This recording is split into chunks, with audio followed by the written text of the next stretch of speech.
Party के राष्ट्रीय अध्यक्ष अखिलेश यादव शनिवार को पीलीभीत में चुनावी रैली को संबोधित करने पहुंचे।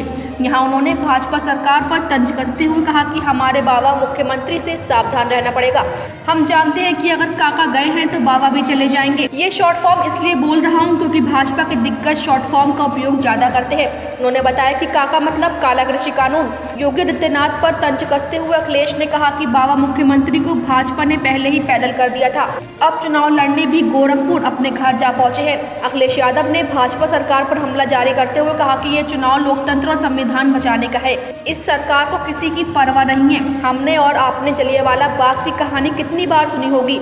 आजाद भारत में अगर दोबारा ऐसी घटना हुई है तो वह लखीमपुर में हुई, जहां निर्दोष किसानों को जीप ने कुचल डाला। वहीं दिल्ली में भी किसानों को दबाने के लिए बैरिकेडिंग की गई, लेकिन सरकार को पीछे हटना पड़ा। भाजपा कहती थी गरीबों को हवाई जहाज में बैठाएंगे, लेकिन आज प्रदेश में डीजल पेट्रोल के भाव आसमान को छू रहे हैं। नौजवान मोटरसाइकिल तक नहीं चला पा रहा है। साथ ही उन्होंने दावा करते हुए कहा कि 2 चरणों के मतदान में ही सपा और गठबंधन ने शतक लगा लिया। अब तीसरे और चौथे चरण का जब मतदान होगा तो एक और शतक पूरा हो जाएगा। उत्तर प्रदेश का किसान, नौजवान और व्यापारी इस बार बहुमत देकर सपा की सरकार बनाएंगे।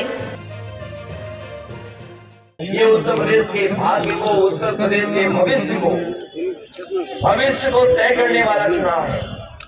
न केवल भविष्य के साथ साथ हमें अपने देश का लोकतंत्र भी बचाना है, उसका भी चुनाव है। और संविधान बचेगा कि नहीं बचेगा, इसका भी चुनाव है।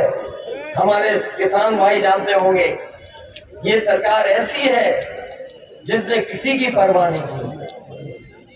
हमने और आपने जलियांवाले बाग की कहानी कितनी सुनी है, कितनी बार हम और आप लोग देखते हैं, समझते हैं बात को। अगर आजाद भारत में जलियांवाले जैसी घटना अगर कहीं हुई थी तो लखीमपुर में हुई थी। एक जीप से किसानों को कुचल दिया, किसानों की जान गई।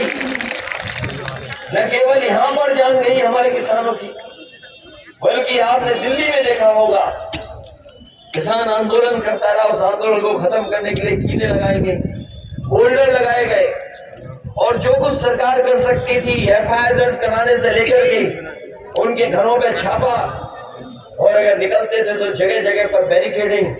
लेकिन हम अपने किसानों को बधाई देंगे कि किसान हमारा पीछे नहीं हटा, हम तो गतवा सरकार को पीछे हटना पड़ा और तीनों काले कानून